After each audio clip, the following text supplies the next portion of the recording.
Well, hey, mamas. Hello, hello. Welcome to the second video series about staying positive at the end of the semester.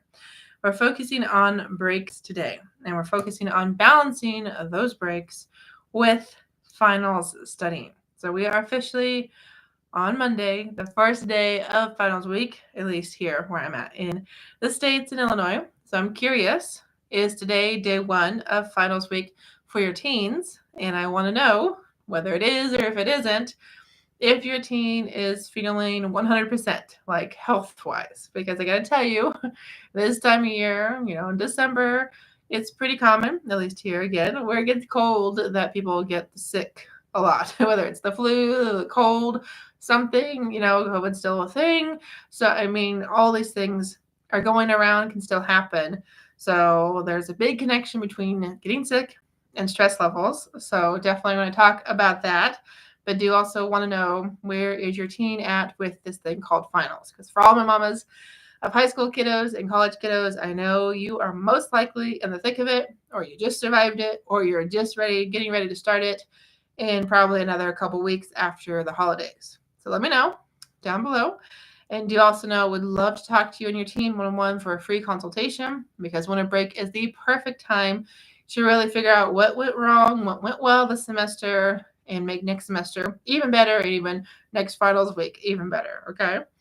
So thanks for sharing down below about your teen's health and final schedule. Do know the shortest, quickest thing I can tell you when it comes to breaks is we do want your teens to take breaks, okay, mama? So say that with me. My teen needs to take breaks, okay? Now, your teen might say, I'm taking a break, and you realize it's been an hour, okay? Why are you still on break? If that's your teen's first break and you've only seen him in his room for 20 minutes, yeah, that hour break, no go.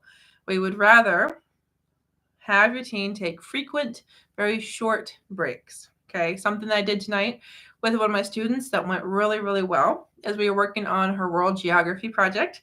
She had, 50 things we had to look up for Egypt.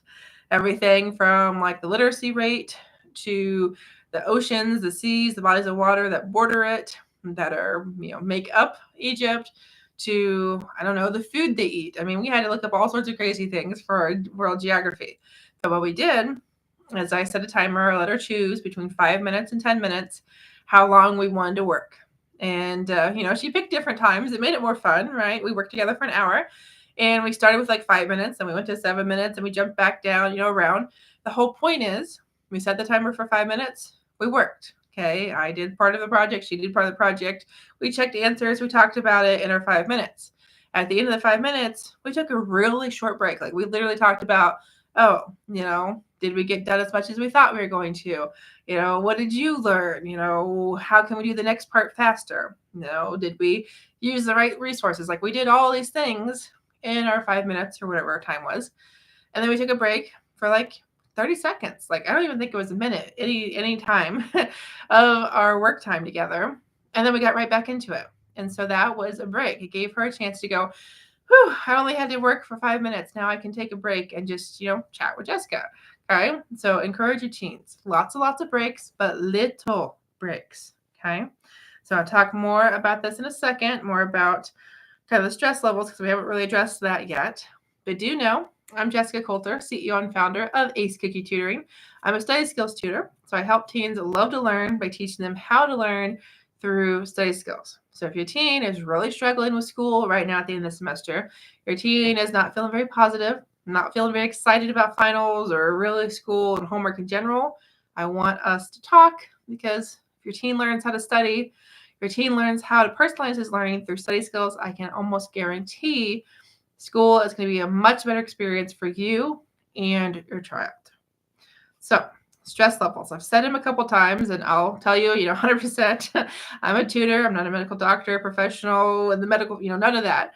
But do know there's so much research out there that says the more stressed we are, the more likely we are to get sick.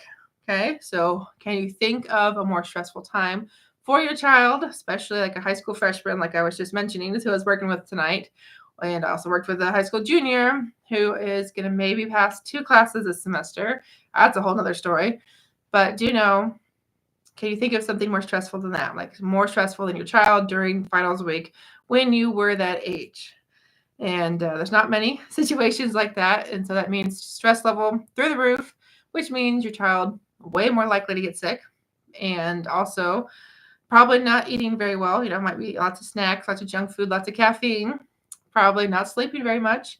And, probably also other kids are sick at school, right? So we want your teens to reduce their stress levels as much as they can with more sleep, with more water than caffeine, with doing something fun like a break. Okay. We want your teens to get off the screens. We want your teens to get off their butts and get up and move and do something fun for them. Okay. Something I told my student I was working with tonight, my high school freshman, Gabby. I told her, hey, spend at least 5 minutes tonight. 5 minutes doing something for you. Is it 5 minutes of going outside? And I told her to be crazy, so I hope that means snowballs or run around in circles or walking the dog, something, whatever she wants to do, even if it's for 5 minutes. Okay. I also told her, it could be playing her favorite game on her phone. Obviously, I'd rather it be like playing a board game, baking something since I love to bake or, whatever she's into. The goal is a really quick break, like 5 minutes, is going to make a huge difference for her and for your child when studying. Okay, we do not want your teens sitting down in one place and studying for hours upon hours upon hours. It's not good. Okay, your teen's not going to be able to have a positive experience this time of the school year. It's not going to result in great grades on those finals. We know you need lots of breaks, but we got to remember, got to have plenty of study time and plenty of time to relax. So encourage your teens to take breaks. But mamas, I'm 100% behind you. If your child is like, I want a break, mom, and you realize, oh, that break is now taking 2 hours and 6 levels of that video game, and the science book hasn't been opened yet. That's a problem. Okay, so if that's what you're seeing, let's talk. Schedule a free consultation, link below. Let's make next semester way better. Let's make that next finals week way better. And I'm here to help you, here to help your teens, support them however I can. So have a good night. Good luck with finals week. If you have questions, be sure to drop them below. Even better, join my Facebook group. Ask questions there. Get support from other mamas who are going through what you are, what your family is right now. Have a good night. See you soon. Stay positive, and I look forward to seeing you for the next video. Bye, mamas.